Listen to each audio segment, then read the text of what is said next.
Bom, então vamos fechar aqui com esse vídeo, o vídeo número 4, né? Porque tem um primeiro que eu chamei de apresentação, tá tudo aí no YouTube, né?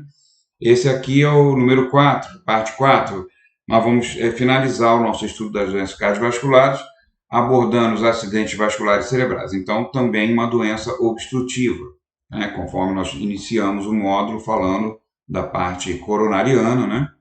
Mas também é um problema decorrente de obstrução, só que no cérebro, né? Então, sequelas também muito sérias. Muitas vezes a pessoa ela não morre, mas fica com problemas muito graves, né, para capacitação para o resto da vida, né? Então nós temos assim, por exemplo, uma área muito crítica, né, que é o ciclo de Willis, assim aqui conforme esse desenho anatômico, né? Exatamente devido a todas essas acidentes, né? Assim, que eu digo acidentes, que eu digo curvas, né? E locais assim críticos que pode realmente fixar um trombo, né? A partir da artéria basilar, né? E da mediana, o ciclo de Willis é um ponto muito importante, né? Então nós sabemos que as lesões, por exemplo, do lado direito, né? Eles vão dar paralisia do lado oposto, esquerdo, né?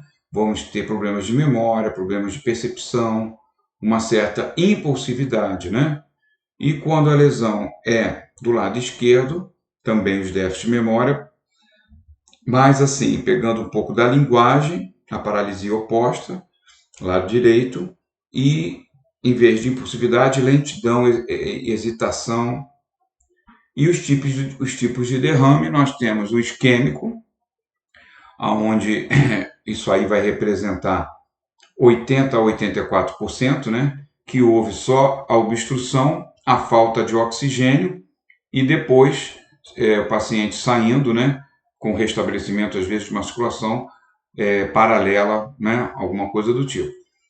Agora, temos também a possibilidade de que essa obstrução acabe gerando também uma hemorragia, que é uma coisa mais grave, né? Então, essa obstrução gerou ali o represamento sanguíneo, aquilo explodiu numa hemorragia que vai a 16 a 20%.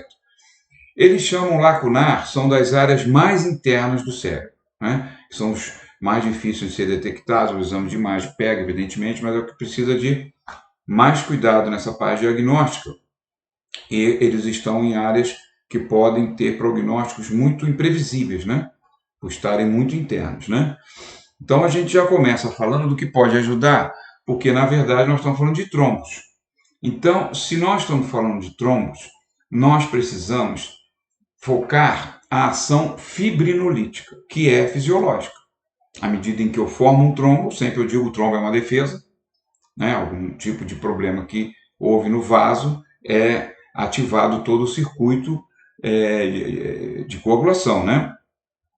Mas assim, imediatamente também o organismo ele deve acionar os mecanismos de desfazimento desse trombo, né? Dissolução desse trombo, porque ele é perigoso. Então, por isso nós chamamos a ação fibrinolítica. E no caso, eu vou mostrar para vocês uma enzima que ela é extraída de alimentos japoneses, tradicionalíssimos lá, né, séculos e séculos, que é o natto, né, que vem da soja, um fermentado de soja. Então essa enzima foi descoberta no natto, chama-se nattokinase. Ela é considerada um dos ingredientes funcionais mais importantes para a prevenção de doença trombótica. Isso já foi avaliado em vivo, in vitro, tá? Aqui nós temos esse estudo em vivo, né, com roedores, né? E realmente o que verificou que a nattokinase ela tem um efeito poderoso antitrombótico. Então, ela vai acionar fibrinogênio, ela vai acelerar a destruição desse trombo para que ele seja menos perigoso. Quanto maior, mais perigoso. Quanto maior, mais ele pode entalar, né? Numa capilar, numa microartéria, né? Então, realmente, esses estudos que foram feitos iniciais, lá em 2012, já mostrando a nattokinase, né? Como um importante agente terapêutico preventivo, principalmente, né? Que isso aí é mais preventivo, né? Então, você, por exemplo, Você já tem esse outro estudo aqui de 2014, né? Em que ele já evolui um pouco na questão dos mecanismos de ação da natoquinase. Então, eles verificam, através da mensuração de fatores como o Tissue Plasminogen Activator e o PAI-1, que é o Plasminogen Activator Inhibitor 1. Eles foram medidos, né? Então, o que acontece? Realmente, a secreção do fator ativador, né, do inibidor do ativador do plasminogênio, que aqui eu estou falando de prejuízo à fibrinólise, né, quando eu ativo o PAI, eu diminuo a fibrinólise. Então, ele foi reduzido. Então, a natoquinase, ela teve a capacidade de reduzir o PAI sem reduzir a sua contrapartida, que aí não valeria muito a pena, né? Então, ele só atuou em cima do fator que vai prejudicar a fibrinólise. Então, isso aí foi muito importante ser demonstrado com a natoquinase.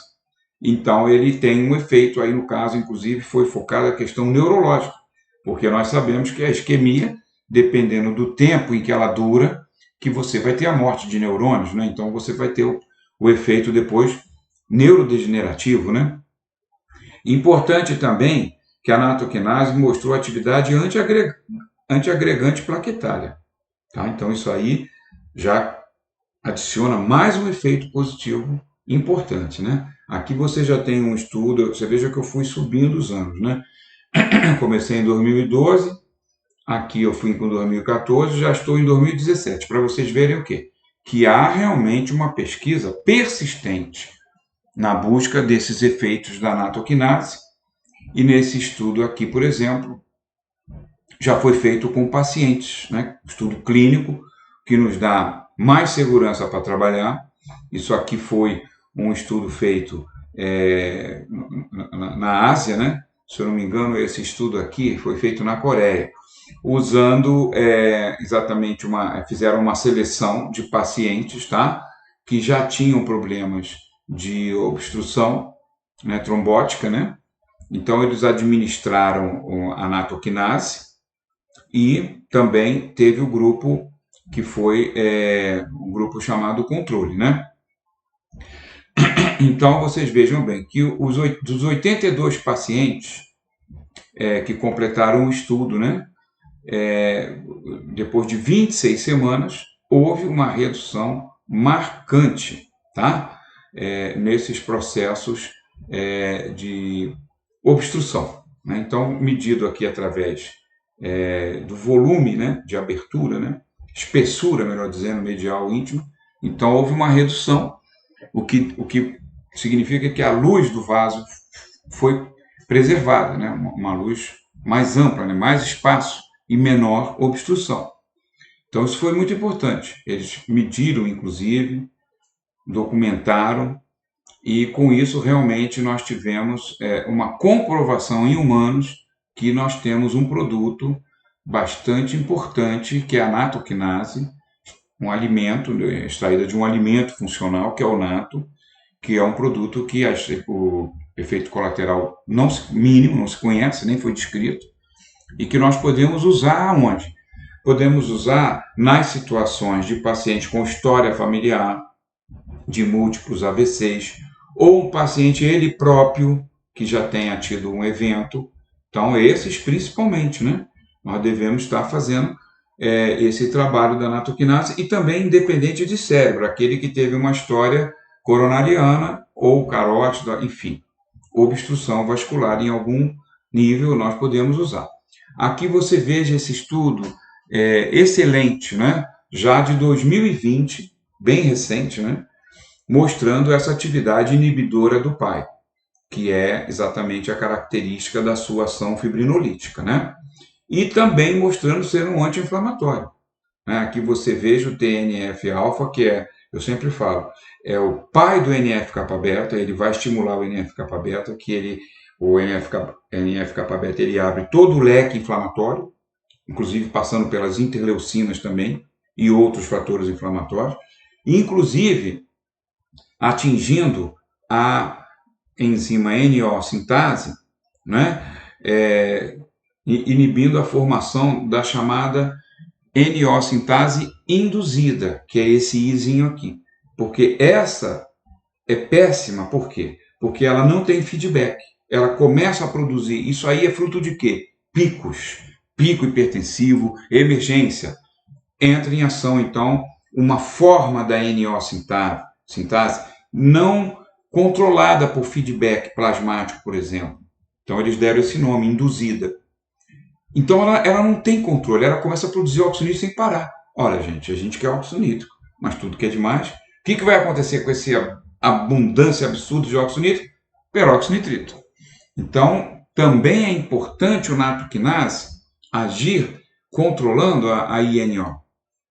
E aqui realmente você veja que ele até, eu traduzi literalmente, né, ele usa até o termo fascinantemente. De acordo com os dados em vivo, a nattokinase apresenta uma atividade anti-inflamatória nos macrófagos pela modulação de Toll-like receptors, no caso TLR4, que foi induzida pelo resíduo bacteriano. LPS é lipopolissacarídeos. Resíduo de bactéria que é altamente inflamatório, porque é proteína desconhecida para a gente, tá? Lipídios, lipoproteína desconhecida para nós, né? É non-self, né?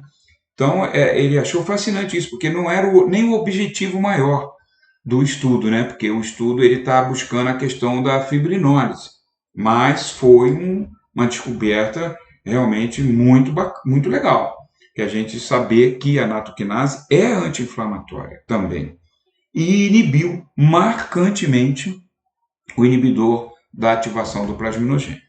Então, nattokinase, eu acho que entra aqui no nosso rol dos nutracêuticos, né, produtos funcionais e alimentação também, mas para a suplementação, que nós temos em cápsulas, a nattokinase, que tem uma relação com miligramas, tipo eles chamam de, muita gente gosta de prescrever por unidades fibrinolíticas, ou do inglês, Fibrinolytic Units, FU. Cada 3.000 FU equivale a 150 miligramas. Então você pode optar se você quer prescrever em FU ou se você quer prescrever em miligrama. O que eu te digo é que muitos dos estudos com doentes obstruídos, né, eles fizeram usando o dobro disso aqui. Aqui, inclusive, eu vou te mostrar. Eles fizeram usando 6.000 aqui, ó, 6.000 unidades fibrinolíticas. Então, você pode tranquilamente ir de 150 ao dobro, que seria 300. Aqui, associando a baicaleína, por quê?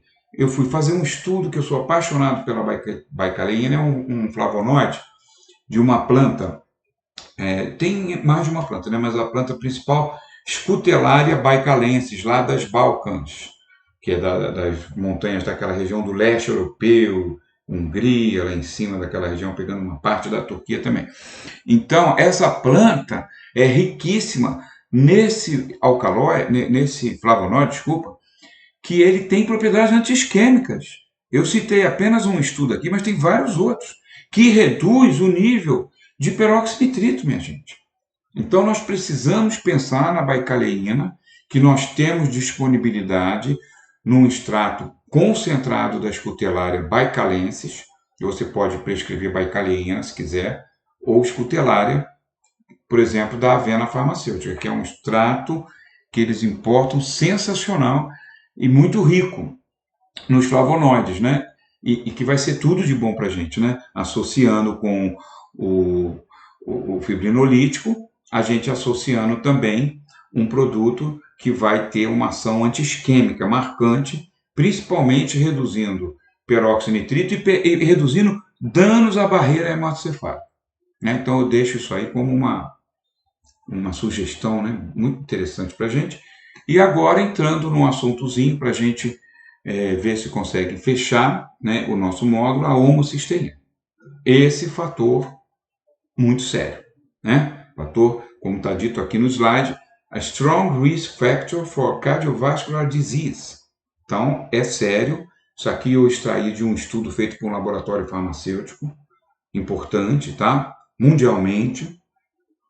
E aqui, rapidamente, a gente lembrar como acontece o aumento de homocisteína. Simplesmente porque nós temos uma pedra no caminho da cisteína. né? Tem uma poesia, né? No caminho tinha uma pedra tinha no caminho. Acho que é o Carlos Drummond de Andrade, né? Então, a metionina é o aminoácido essencial, tá? Que nós encontramos aí no ovo, nós encontramos em carne e tudo mais. Encontramos também nas leguminosas. Então, a metionina, ela vai ter algumas funções, tá? Principalmente no SAMe, ou SAM, que é o S-adenosilmetionina. Então, isso aqui, se a gente puxar uma seta para lá, isso aqui nós vamos ter várias atividades no DNA, metilação do DNA, já ouviram? Nós vamos falar de novo nisso, não sei se a gente ainda fala, a gente falou no primeiro módulo. Então, a metilação do DNA é como se fosse um interruptor que desliga e liga, liga e desliga. Só que a gente não tem mais a convicção que a metilação ligava sempre. Existe metilação que desliga, então toda regra tem sua exceção. Mas, enfim, esse composto é fundamental para a expressão genética, né? Porque ele tem, sim, uma ação importante sobre acionamento de genes que vão comandar a síntese de proteínas, síntese de hormônios, síntese de tudo que nós precisamos nessa máquina aqui. Bom, tudo bem, até aí ótimo. Mas e passando disso aí? O que acontece? Que para produzir um outro aminoácido que, do ponto de vista de definição, não é essencial, porque ele pode ser produzido no organismo a partir da metionina. E a definição clássica do aminoácido essencial é que não pode ser produzido no organismo. Então ele foge a essa definição clássica, mas ele é muito importante. Tá? Então essa metionina, depois de produzir o SAMe, que vai ter essa função importantíssima no DNA, que vai ter uma função no fígado em metabolização de substâncias, né? Porque quando eu falei do fígado na aula passada sobre a glicuronidação, por exemplo, que é o principal mecanismo de metabolismo, também temos a sulfatação, e eu falei que nós temos a metilação. Por exemplo, rápido para a gente entender, a adrenalina é inativada no corpo por isso aqui, pela metilação, tá? Então nós temos também a histamina, outro composto poderosamente ativo. Nós falamos de dois compostos aqui muito ativos, adrenalina e histamina. Sofrem o mesmo tipo de reação para serem inativados, que é a metilação, através do SAMe da metionina. Ora, isso já me diz alguma coisa. Esse processo é muito importante, porque ele lida com situações emergenciais. Tanto a adrenalina como a histamina, se não forem rapidamente degradadas, vai se instalar um caos no organismo. Então, a metilação, ela realmente parece ser o método mais garantido de nós inativarmos alguma coisa. Mais do que a hidroxilação, por exemplo, ou conjugação com glicurônico. Né? E a hidroxilação, por exemplo, do citocromos, né? Que a gente é a maior parte da biotransformação de tudo que a gente come, respira, enfim, seja alimento, ou seja substância poluente, tudo passa lá pelo fígado, né? E realmente a hidroxilação, que a gente acha o máximo, o citocromo, parece que nesses casos aqui que a gente viu, precisa de uma coisa rápida que tire a ação, é metilação, tá? Bom, mas seguindo aqui, metionina, SAMe, e ela não vai ficar parada aqui, ela produz um intermediário chamado S-adenosil-homocisteína. Aqui já não é metilante como esse. Não se conhece até agora uma ação importante dessa forma no organismo. E daí ele se transforma nesse produto. Essa homocisteína vem sendo estudada há uns 30 anos. Ainda tem muito cardiologista que não aceita, mas é importante sim, tá? Para a doença cardiovascular.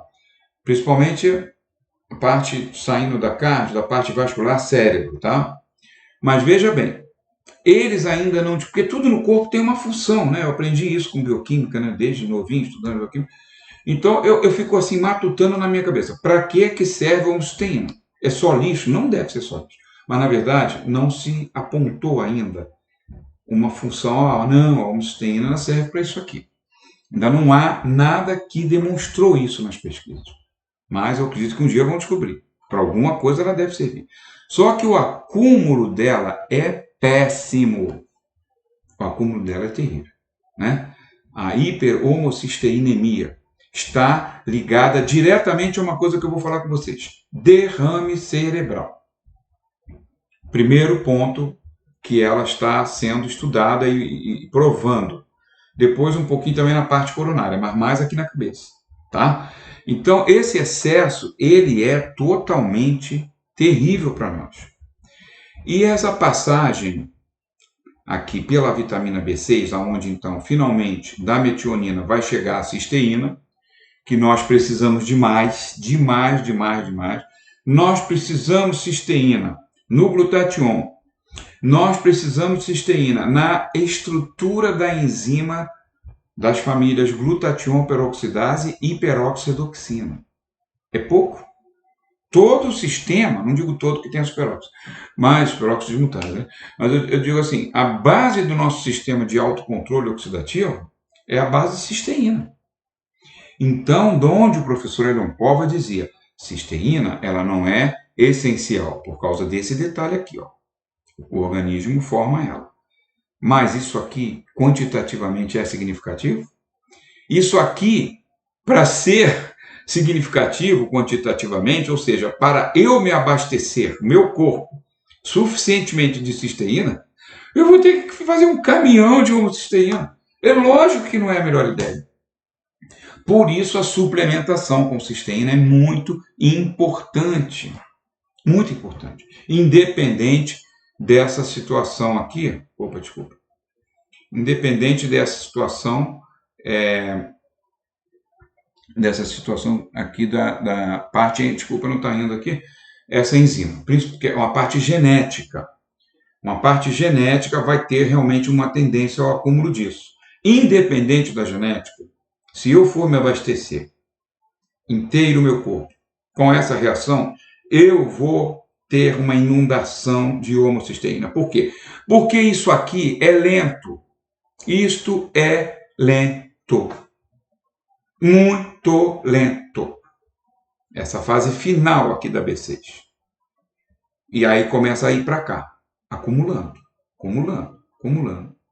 Essa parte aqui, por exemplo, o organismo, ele se defende, né? Então, isso aqui, quando começa a acumular, para que não vá causar derrame, doença, nem nada, o organismo começa a voltar com isso para cá, que seria uma reciclagem, tipo, bem assim, rudimentarmente falando, já que não pode descer, sobe, mas não fica parado aqui.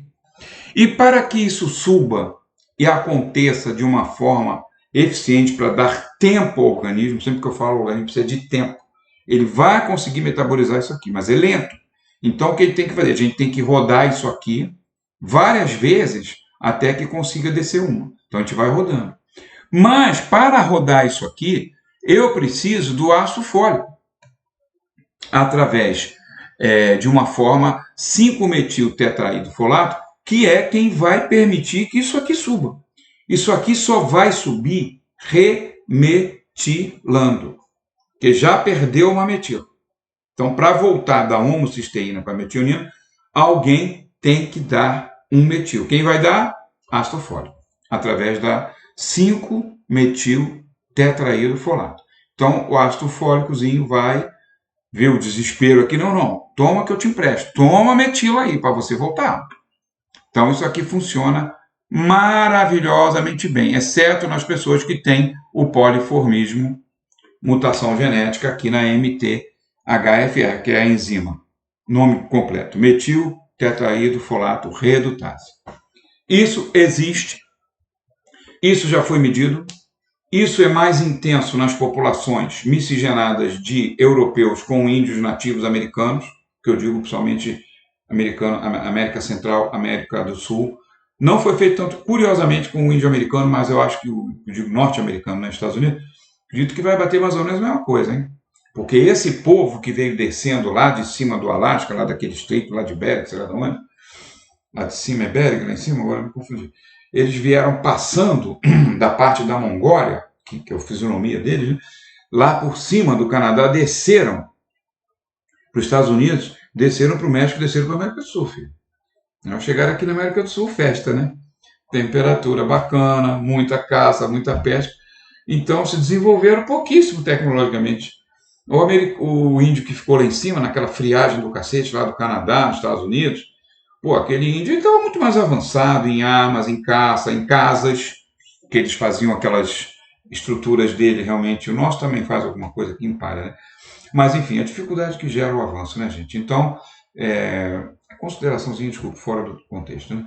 Mas, assim, então, essas populações em que veio o espanhol e o português para cá, e eu já falei que a nossa genética, essa última demonstração fantástica, que nós temos muito mais genética índia no sangue, no DNA, do que o que a gente imaginava. Imaginava muito africano, bem menos. E veio muito depois. Quem veio primeiro? Português, espanhol. Aqui fala Brasil, né? Português. Chegou aqui em 1500, né? Um pouquinho depois começou 1520. A cidade do Rio, fundada em 1535. Esse pessoal cruzou com as Índias, cara. E dali criou uma base populacional que veio com uma carga genética bem índia, né? Depois que veio o africano, quase 200 anos depois. Então, veja bem, essa miscigenação já foi comprovado. Ela gera uma mutação genética nessa enzima. Essa aqui. Reduzindo a atividade dessa enzima. Esse povo tem deficiência nisso aqui. Isso não funciona tão bem e acumula mais homocisteína, sim, senhor. Por isso que os estudos da ortomolecular, a ortomolecular é a molécula certa. Orto de certo, é a molécula certa. Nesse caso aqui, a molécula certa é essa aqui, ó. 5-metil tetraído folato. Se eu não estou conseguindo produzir, porque a minha enzima é deficitária pela minha mutação genética, a administração disso corrige esse problema. E foi o que aconteceu cientificamente comprovado. Você corrige esse acúmulo de homocisteína nesses pacientes heterozigóticos, porque o homozigótico ele não tem realmente nenhuma enzima dessa. A questão é muito mais séria. É onde o descobridor de tudo, né, que foi o Kilmer McCullin, que era um patologista americano lá de Harvard, ele fazendo autópsia em criança com homocistinuria aguda, né? Criança morria com 10 anos. Ele fazia autópsia e os vasos estavam todos entupidos. Não só entupidos, como danificados. E ele falou, peraí, tem a ver com homocisteína. Disseram, não, você sonhou, loucura sua. Até acabou perdendo o emprego, segundo consta a história. E hoje a gente vê que não tem nada de loucura. O cara estava certíssimo. Então, eu não estou falando dessa do inicial, que essa é muito grave. Tá? Essa é muito grave. Eu nem nunca vi estudo com essa para tratar com 5-metilfolato, tá? Mas, enfim, a mais comum, que é a heterozigótica, que nós vamos tratar realmente. E vai melhorar muitíssimo. Aqui você vê o Kilmer McCullin, né? Ele, há 30 anos atrás, até mais um pouco, né? Ele trabalhou com isso e começou a demonstrar que tinha a ver, sim, essa homocisteína com a doença nos vasos, né? Nas artérias, né? E ele trabalhou em Harvard por muitos anos, não conseguiu realmente com que as pessoas prestassem atenção nas suas ideias, infelizmente. E logo depois, em 76, começam certos estudos mostrando que em animais o aumento da homocistina, a cistina e cisteína, você sabe que são interligadas, né? Então eles começaram a estudar também a homocistinuria e a homocisteinúria, né? São cisteína e cistina, você sabe que a cistina são duas cisteínas juntas, né? E eles começaram a mostrar em primatas, né, como babuínos, né, como é que administrando, injetando homocisteína nessas pessoas, né, que isso gerou lesões, né, nesses animais, gerou lesões seríssimas, né? Aqui você tem esse artigo muito importante de Wilken, né, o casal Wilken, né, que ele já mostrava, né, nesses pacientes com uma relação desfavorável, né, de cisteína para a homocisteína, né, aonde aqui quanto maior esse número, melhor, e quanto menor, pior, porque quanto menor significa mais homocisteína.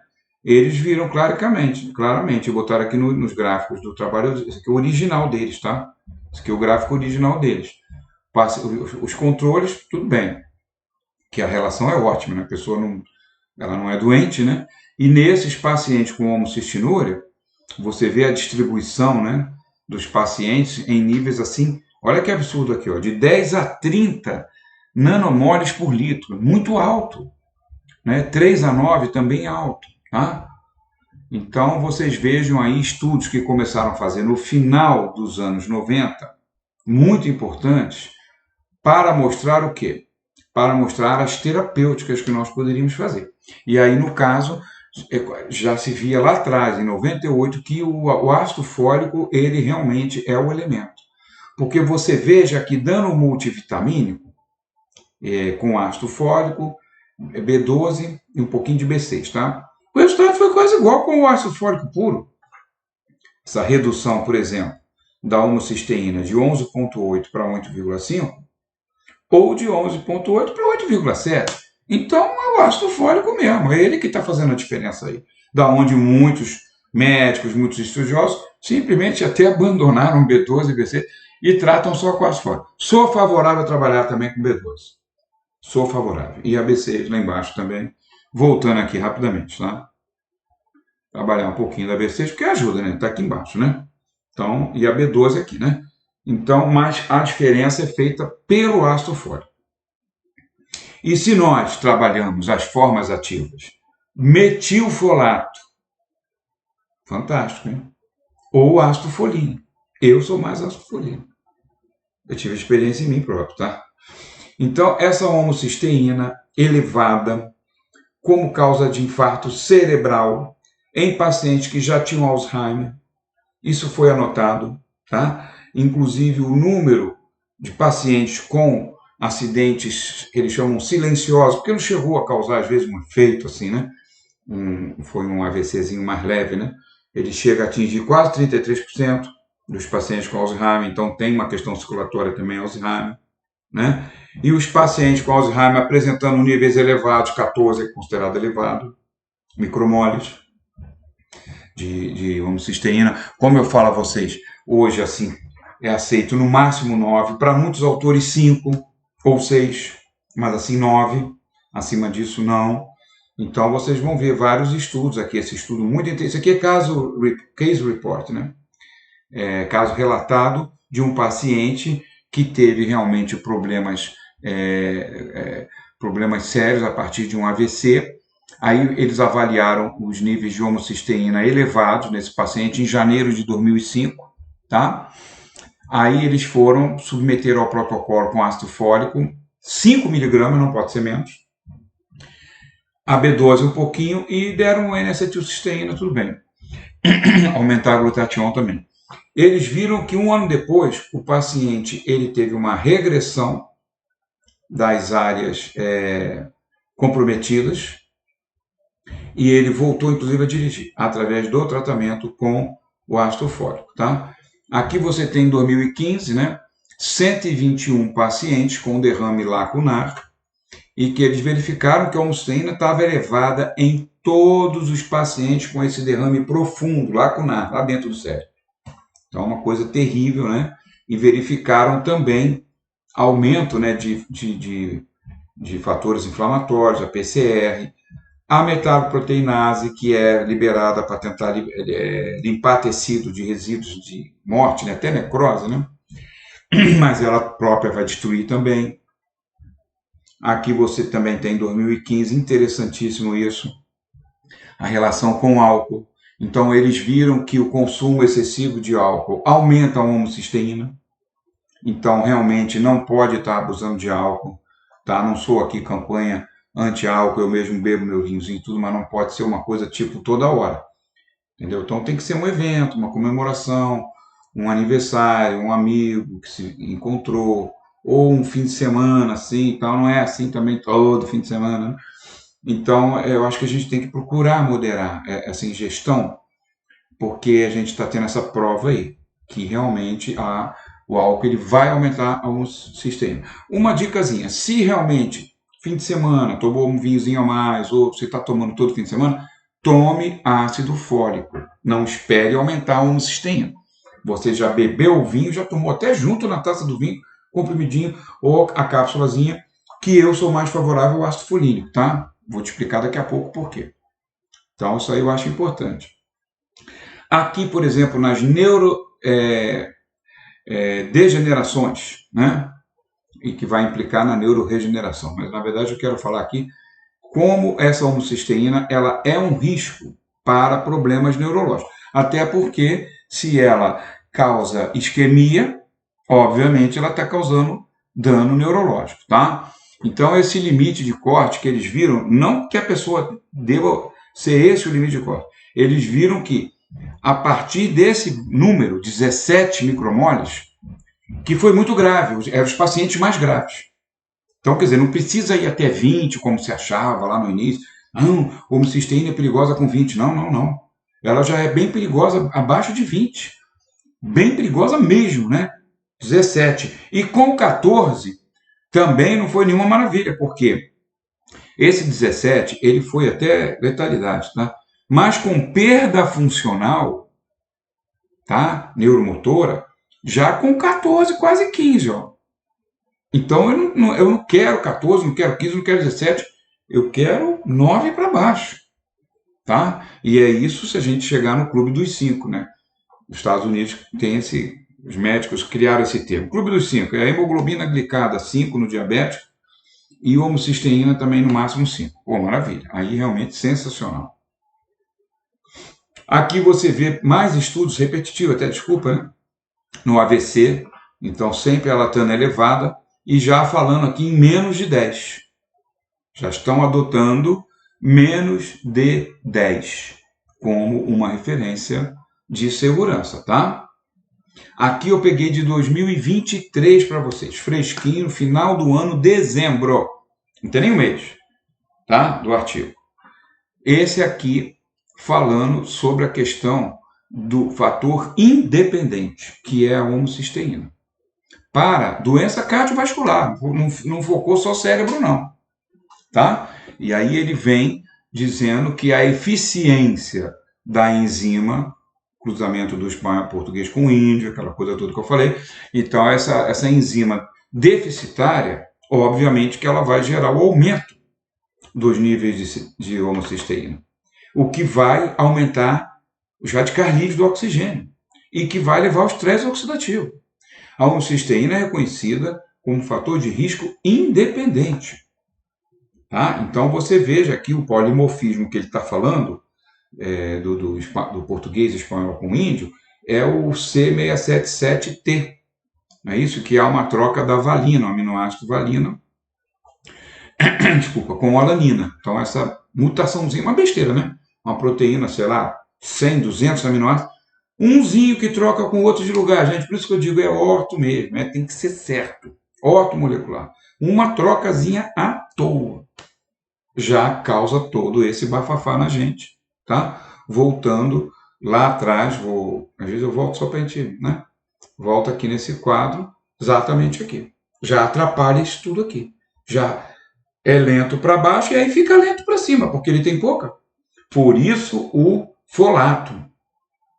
Você pode dar ácido fólico, eu prefiro dar ácido folínico. O ácido folínico não deixa o organismo tão preguiçoso como se a gente der esse aqui. E o ácido folínico é rápido. O ácido fólico tem que fazer um caminho muito longo até produzir o 5-metiltetraidrofolato. O ácido folínico vai direto. E não vai só no fígado, vai nos rins também. Aí que tá. Então, ácido folínico, sou fã, número 1. Mas pode tomar ácido fólico. Tá? Às vezes em casa eu não tenho, esqueci de pedir lá a minha pessoal, que eu tenho tanta confiança, né? Farmácia de predileção Avena Farmacêutica, esqueci de pedir, eu pego até da drogaria, né? Compra um comprimidinho de ácido fólico mesmo, 5 miligramas. Não pode deixar sem. Se beber, inclusive, tem que tomar. Para você não correr esse risco de ficar com picos aí de homocisteína dentro de você.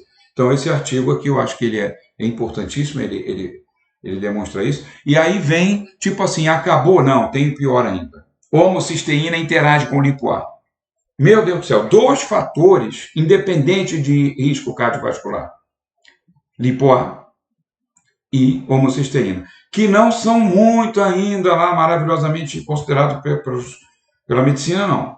Tá? Então tá aí essa mortalidade do cardiômetro que eu mostrei lá na Associação Brasileira de Cardiologia, tratando tudo. É vastatina para todo lado, é antagonista de cálcio, entendeu? É inibidor da ECA, é diurético, enfim. Tratando toda essa parte aí, querem acabar com o colesterol, hipertensão, mas continua morrendo muita gente. Olha aqui então, 2 fatores que não são bem vistos. Né? Se não são bem vistos, não estão sendo bem cercados. Então a mortalidade continua lá. Vamos ver isso aí. Então essa interação com o lipoA, aí para mim foi um choque quando eu li isso, já faz tempinho, né? Porque aí realmente nós vamos ter o agravamento desse processo de adesão, né, e ligação com a fibrina da lipoA, através da junção com a homocisteína. Homocisteína na disfunção erétil. Hoje nós já sabemos que a maior causa de disfunção erétil é a homocisteína. Óbvio que você toma um Viagra, você toma um Tadalafil, né, ou um ou outro, que um é sildenafil, Tadalafil, você tem uma tremenda de uma vasodilatação pelo aumento do óxido nítrico e do GMP, que é o principal dilatador do corpo cavernoso, dos corpos cavernosos. Tá? Só que se você trabalhar glutatión sublingual, tem um gostinho ruim? Tem. Gostinho, um pouquinho de ovo, assim, meio passado, mas não é nenhum bicho. Quer um conselho, uma dica?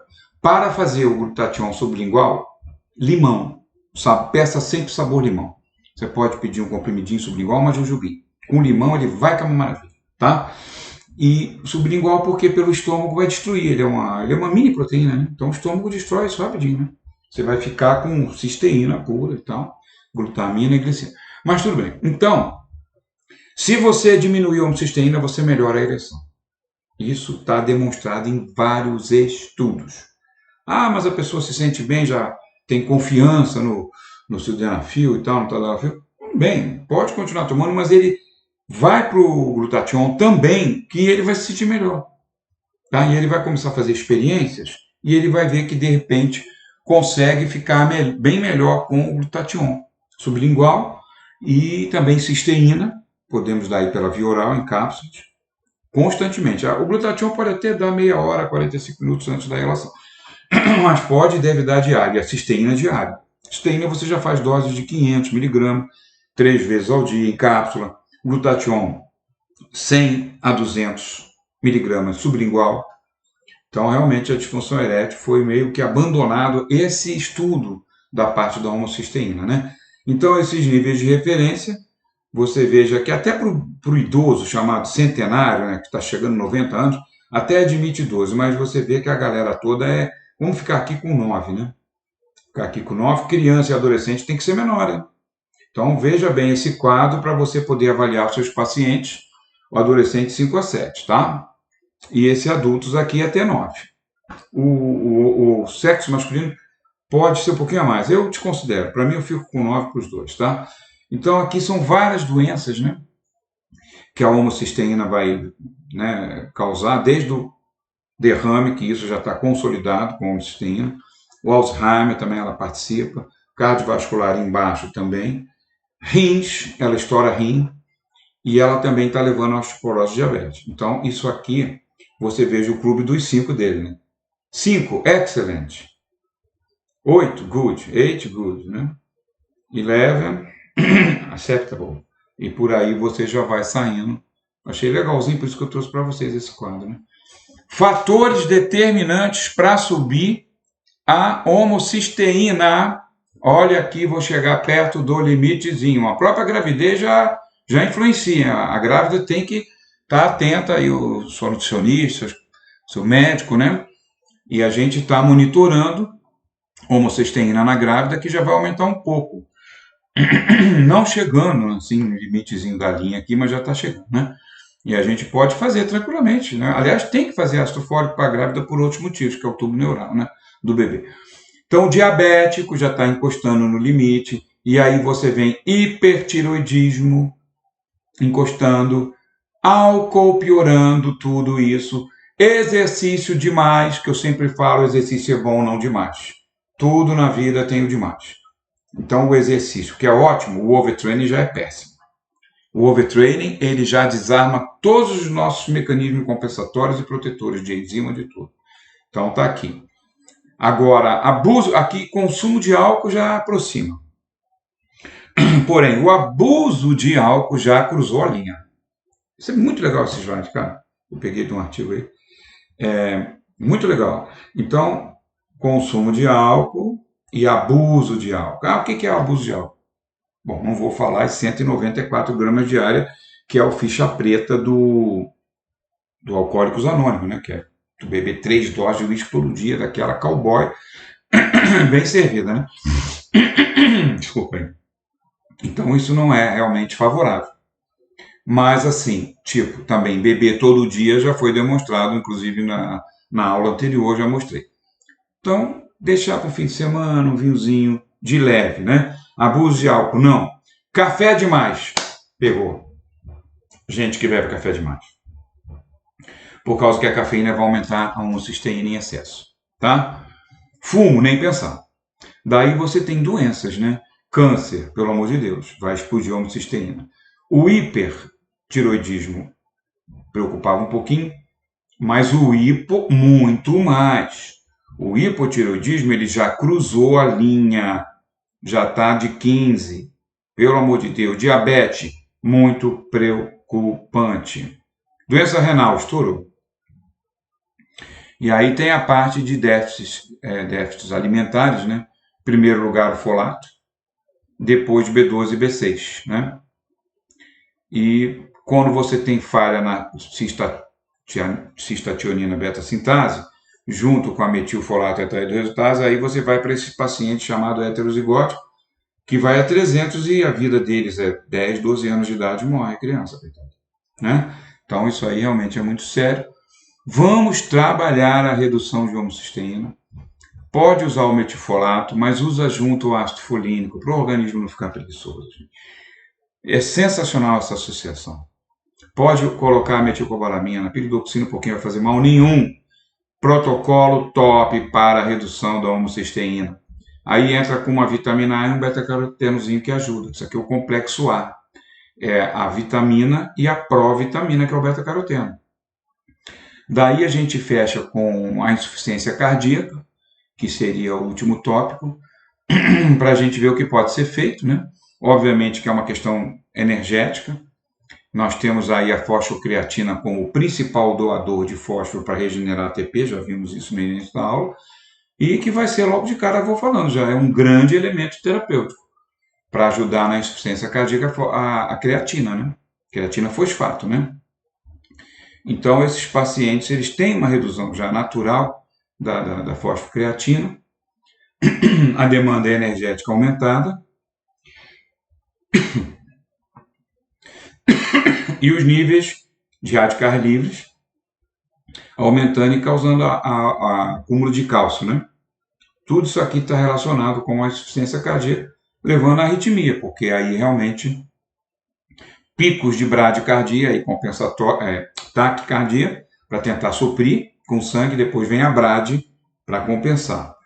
Então tudo isso é muito complicado. Aqui você vê uma insuficiência cardíaca, ela vai ser fruto muitas vezes de um infarto, né? Porque vai ter uma parte de necrose.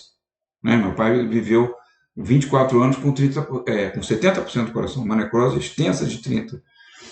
Então todo infarto vai gerar. E aí você vai ter que lidar com isso, porque o aumento do superóxido e da hidroxila durante a isquemia. Né? Quanto mais longo for o período isquêmico, mais você vai ter hipoxantina, vai estimular a xantina oxidase e aumentar a radical livre, vai acabar causando necrose. Né? Até ajuda a abrir um túnel paralelo aonde entupiu, né, a artéria, mas vai ter necrose. Tá? Então o corpo humano é essa energia limpa, que a gente fala a vocês, né, que o professor Paulo Lacage nos deu nosso grande mestre Paulo Lacage da UFRJ, que eu tive a oportunidade de ser aluno dele, a aula inaugural do meu curso 74. Né? Então, entrei na faculdade em 1974, tive aula com o professor Paulo Lacage. O professor Paulo Lacage quase que ele finalizou o ciclo de Krebs. aquilo que o Hans Krebs descobriu. Ele foi bem colado ali, tá? No Brasil, sem condições, trabalhando em condições precárias. Hans Krebs estava na Alemanha, inclusive num período, ele veio de um período de alto desenvolvimento tecnológico na Alemanha, tá? Que foi pré-guerra, tá? E logo depois já tinha sido descoberto o ciclo de Krebs. Então, na verdade, nós reciclamos uma molécula de ATP de 1.000 a 1.500 vezes por dia. Tá? Nós só vamos construir 15% de novas moléculas de ATP. 85% a gente recicla, nós somos uma máquina de energia limpa. Né? O ATP não pode ser estocado no organismo, ele tem que ir sendo produzido de acordo com a demanda. Né? Então, ele pode ser regenerado pela creatina, que vai doar fosfato, e pode também pelo sistema NADH. O sistema NADH, ele está regenerando ATP. Né? Então, esse ATP que ele perdeu um fósforo e está como difosfato, o NADH ele vai e repõe esse fósforo para o ATP. Isso aqui nível mitocondrial. Então a gente pensa muito nessa questão aqui, mas eu vou pular vou falar o processo mais ativo de regeneração do ATP é esse aqui. É a simples doação de fósforo, fosfato inorgânico, que é incorporado no ADP e volta para ATP, ou mesmo no AMP, que é já tem um fósforo só, né?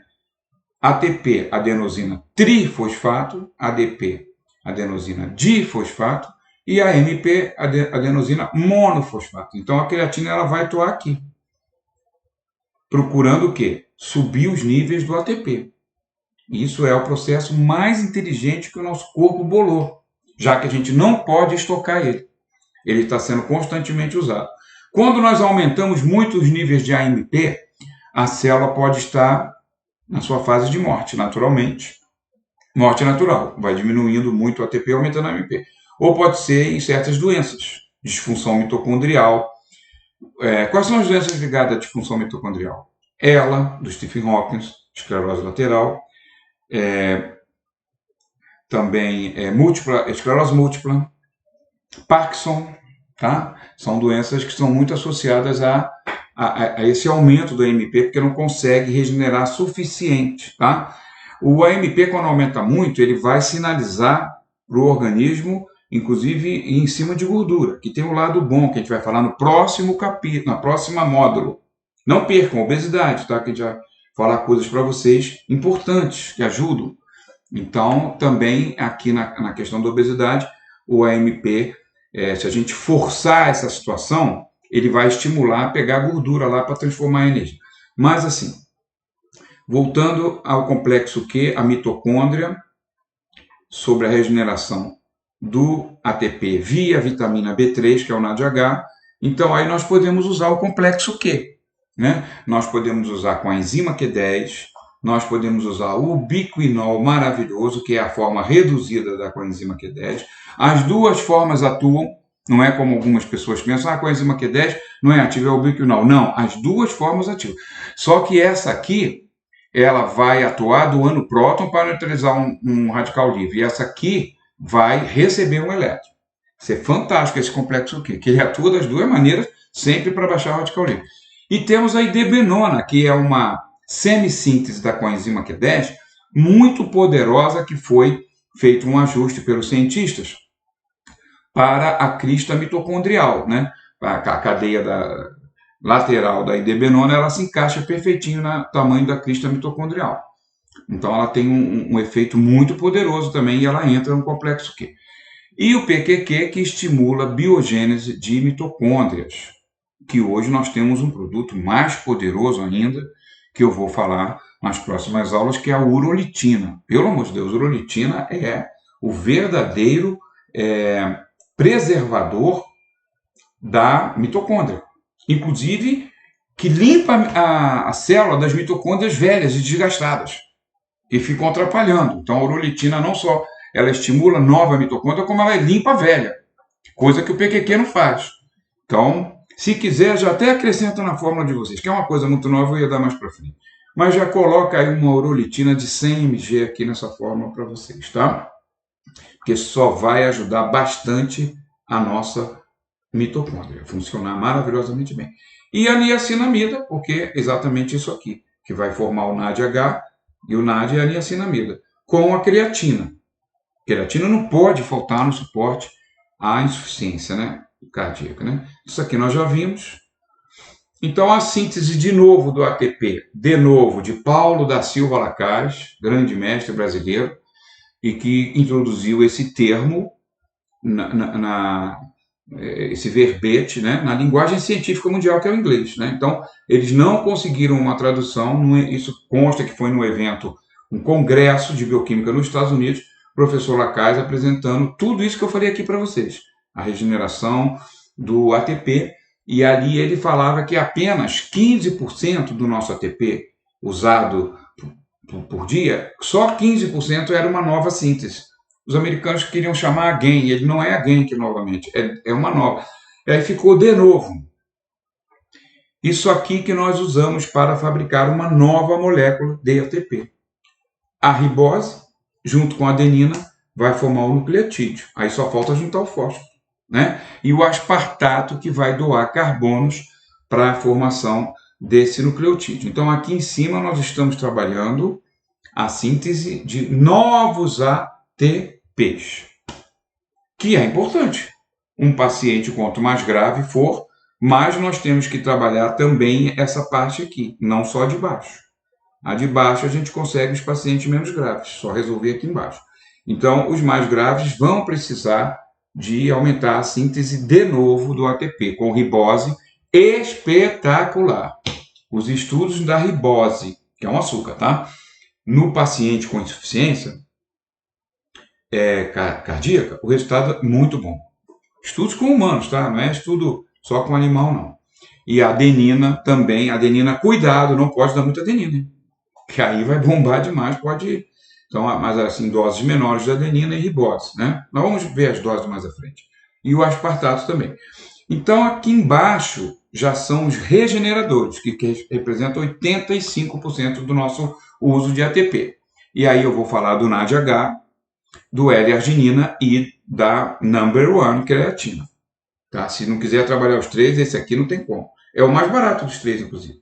Custo mais baixo, tá? Esse aqui é caro.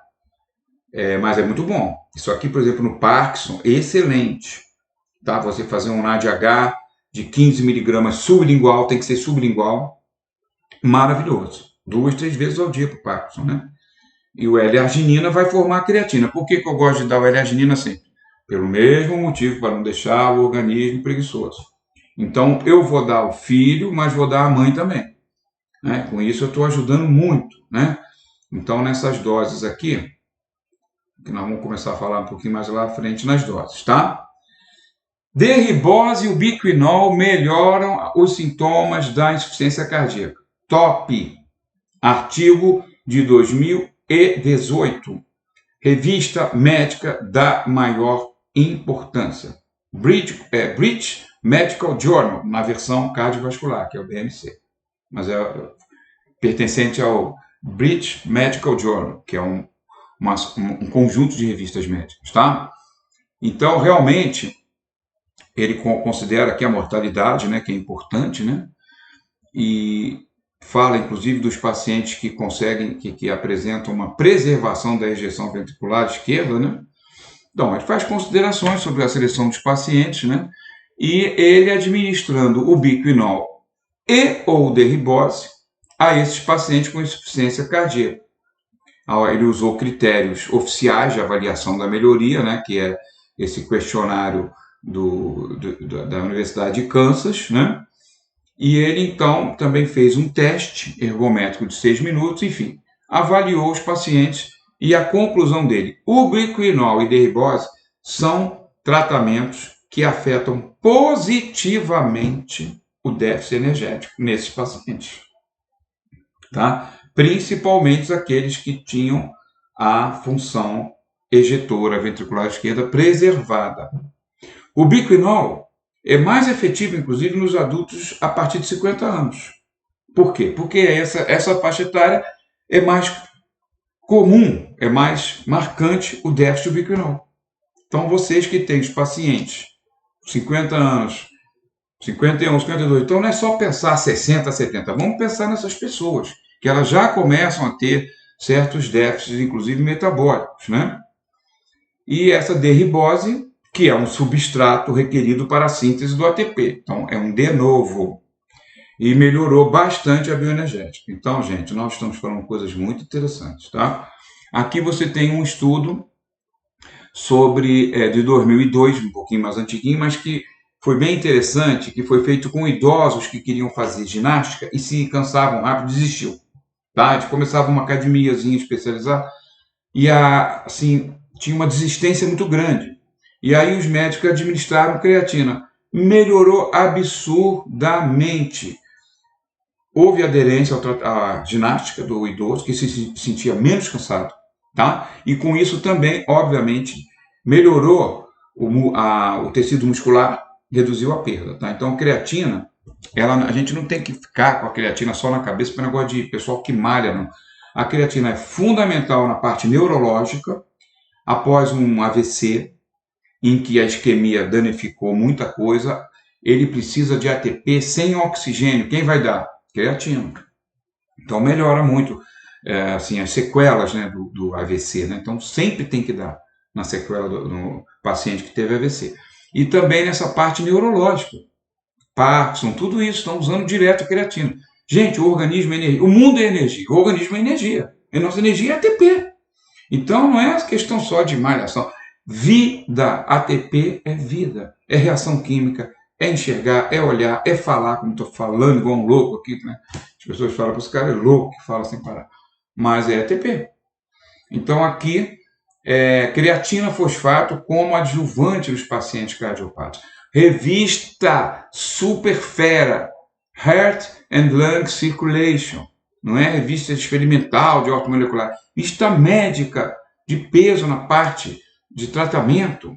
Não é isso? Então você veja a creatina que ele chama exógena, aquela que a gente toma, né? Então, ele é um adjuvante, inclusive, pós-cirúrgico, para melhorar o funcionamento, manter esse coração melhor. E também agente terapêutico, no infarto agudo, né? E ele já dá aqui a pincelada em neurologia.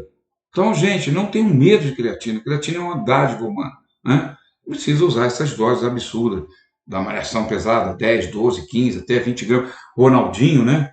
Na Itália, aquela situação que teve as convulsões, tá? Pô, colocaram o Ronaldinho, não foi coisa oficial, tá? Mas no meio, que eu já trabalhei no meio esportivo, colocaram ele, chegaram a 24 gramas de creatina. Daí dá uma fibrilação braba de ATP e o neuropó tem convulsão, sim. Então aquilo ali foi muito esquisito na Copa da França, né? Isso foi em 94, né? Então, realmente. Então, vamos ver as doses. Então, nós não precisamos absurdas doses. Vamos conseguir ter bons resultados, melhorar o paciente. Uma ribose de 2 gramas. A ribose podemos chegar a 3, 4, 5 gramas. Creatina, 1,5, tranquilo. Podemos fazer 3 tranquilamente. Não sou muito favorável a passar aí de 5 para esses tipos de paciente, né? Com creatina. Você vai 1,5, 3, tranquilamente. Você pode fazer esse 1,5, por exemplo, 2 vezes ao dia, né? Como está aqui, né? Então, a derribose, a creatina, nessa fórmula 2 vezes, nós estamos falando de 4 e 3 e 200 do biquinol. Sensacional essa fórmula. Sensacional. O NADH é um pouquinho mais carinho, mas já, graças a Deus, houve uma redução, porque tinha só um fornecedor no Brasil, agora nós temos 3. Melhorou, tá? Então, nós podemos fazer essa jujubinha sublingual, maravilhosa, chupa, deixa bastante tempo embaixo da língua, que vai ajudar bastante, tá? Aqui você também tem o resgate do Crataegus. O Crataegus ele vai entrar nessa parte também de insuficiência cardíaca, inclusive arritmia, que eu já tinha falado no slide anterior, juntamente com o alecrim, que é o rosmarinos, 2 espetaculares extratos antiarrítmicos que nós podemos fazer para os pacientes, né? Nós podemos fazer o Crataegus 150, o rosmarino a gente pode até aumentar de 250 para 500, o Crataegus vamos tentar segurar 150, o Crataegus é muito ativo, né? Então até 250. Crataegus a gente não dá 500, 1000, já vi dar, mas eu não gosto, tá? Porque é muito ativo. Então vamos dar o Crataegus, vamos dar o alecrim, rosmarinos oficinados, vamos botar o recipiente da ciclodestrina, um recipiente que você pode optar em cápsula, toda vez que você trabalhar com flavonoide, né, ou com fitoterápicos, porque o ciclodestrina é um recipiente que melhora a absorção dos polifenóis, né? Então, gente, eu quero agradecer bastante a vocês. Aqui a gente chegou no final, né? Deixar essa fórmulazinha aí. Eu vou botar para vocês, não sei se vocês estão gostando, eu botar aquele caderno de fórmulas em PDF para vocês baixarem aí no zap de vocês. Eu vou fazer isso, tá? E na próxima módulo, obesidade. Não vamos falar daquilo que vocês já estão cansados de saber. Óbvio que comeu demais. É o balanço, né? Entrou mais caloria do que eu gastei. Não tem milagre. Não tem milagre. A gente vai falar coisas que podem ajudar. Até ajudar bastante. Mas não temos milagre para dizer que tomou uma pílula, comeu muito, não fez exercício e emagreceu. Não existe isso ainda, tá? Mas a gente vai procurar fazer fórmulas e sugestões para vocês que ajudam. Com certeza vão dar um ganho de eficiência nos processos de perda de peso, ok? Até o próximo módulo, então, sobre a obesidade e o excesso de peso e a bioenergética humana. Muito obrigado pela atenção de vocês.